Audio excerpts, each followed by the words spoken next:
Good morning, everyone.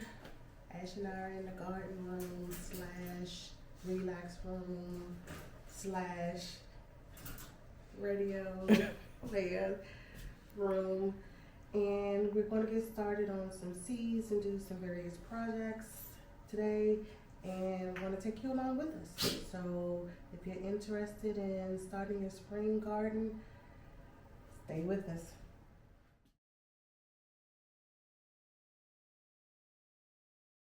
And if you're anything like me, I was able to pull some things out from previous years. I've already started a few seeds, as you can see around the room, but we went and got some more. We were able to get some more supplies. So we have these mason jars, because this season I'm doing aquaponics. We'll go into that a little bit later. And if you come into my little tote, we're actually going to use this for aquaponics as well. And basically we're gonna drill some holes. Ash is gonna drill some holes in these tops to be able to drop my seedlings in and do that. Let's see, what else do we have in here? More seedling starters. I got, what is this, twine? What do you call this? Twine. Alright, but I wanna do some self-wicking, cause I'm more of a set it and forget it. More seedling starters. Oh, I hear more seeds. Okay, this is addictive. If you want to get me in my happy place, I'm looking for something to organize these. So if you have any suggestions, put it down in the comment section. So we have more seeds to plant. What else did we get? Chalk paint, because I actually paint the outside of the mason jars black to prevent algae. So I have that, and I was getting these little things from the Dollar Tree, but it just made more sense to get a bigger one from Walmart. I think it was like $2 or something like that. So got that. Hole saw set. This is what Ash is going to use to put the holes in top so we can drop the net cups and the seedlings in. We have all of our tubing and T-fittings, so we can put some oxygen into the aquaponics setup. And then we just have some trays, because we're gonna, bottom feeding is the best. I didn't do all of my seedlings with holes in the bottom of the cups, and it's been the bane of my existence, so I'm gonna re-pot those and put holes in everything so I can sit them in there and water feed them from the bottom. Alright, so those were all of the things that we were able to pick up yesterday. This is my little setup. I try to be a little bit organized, but I don't know, it's funny with me and gardening. I like getting messy, getting my hands dirty in the soil to feel it.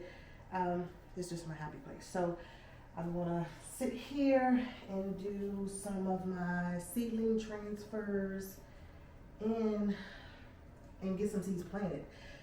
So over here, I have some stuff already started. So first tip, label your jars first. So I started doing this with my grandson visiting, and he was actually a very good helper. Thank you, Makai. And I got so busy making sure he was okay that I forgot to label some of my jars. So what that means is I'm starting with seeds 1 week, and then I start with the same seed, a new seedling of the same kind 2 weeks later, so I can have a continuous crop. So I'm hoping that as I start planting the next round of seeds, I can look at the leaves and figure out what all the stuff is. Some of it I have labeled, some of it I don't. Another thing that you're gonna not struggle with, but is very important to your setup is lighting. This is something new. This is something that I already had, but lighting, proper lighting for your indoor seedlings is important. But even though I haven't upgraded my lighting system, or you don't have the fanciest of lighting systems, don't let that deter you from at least getting your seedlings started 6 to 8 weeks before your last frost date, wherever you are. So over here I got the aquaponics going. I got some cucumbers, I have some spinach, I have cantaloupe, I have some Swiss chard, some lettuce. I have them all labeled. If you can see, some of them I have labeled. I have when I planted them and when I repotted them in the bigger jars.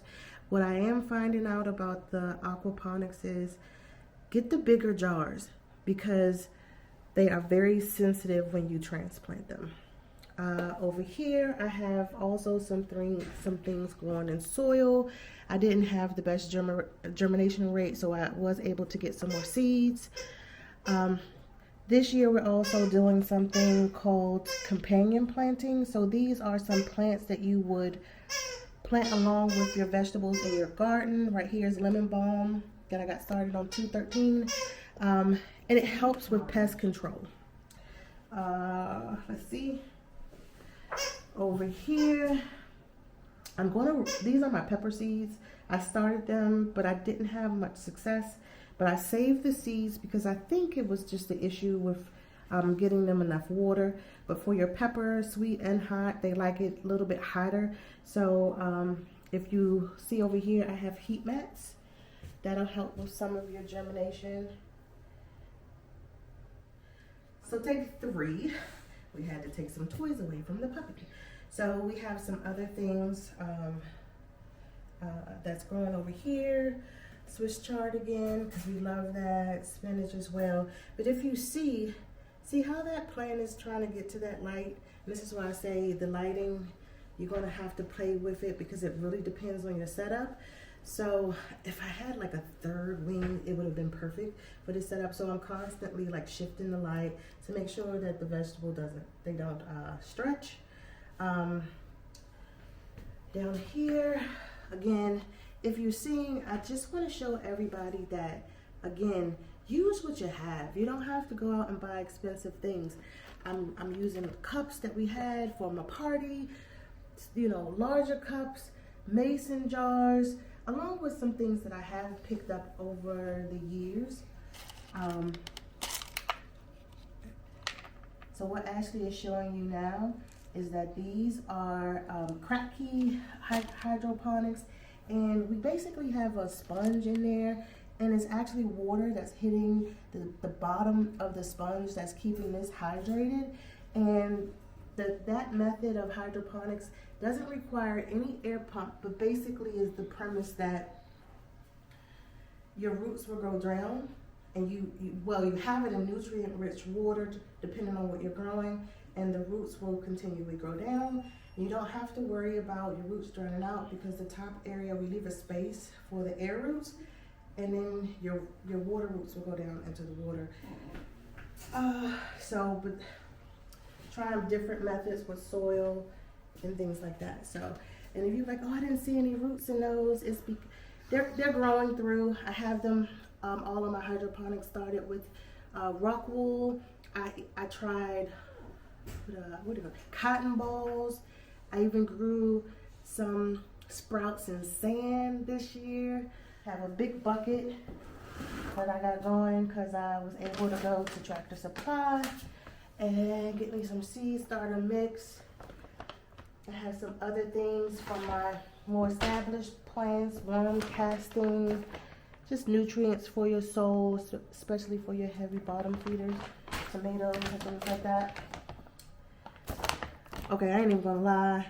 I don't even know what that is. I picked it up, I was reading it, I got excited about it, but it seems like, again, just a nutrient booster for some of your vegetable foods.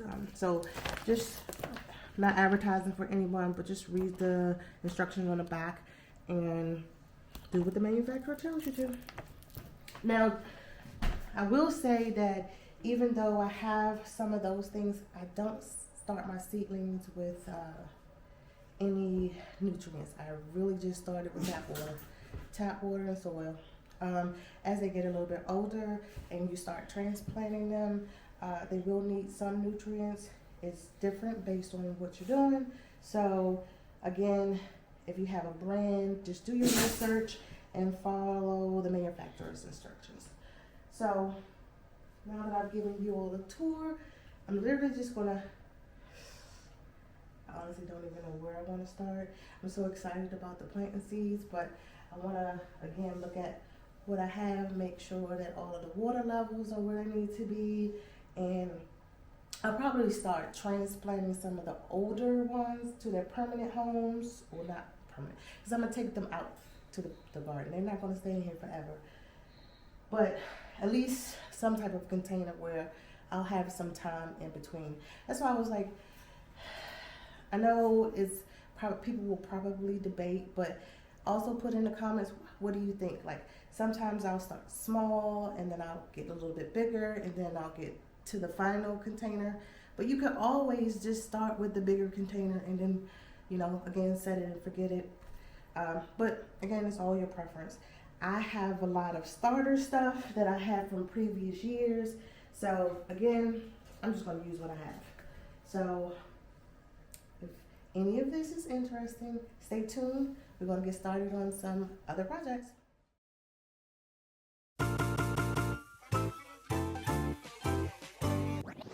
Switch it up.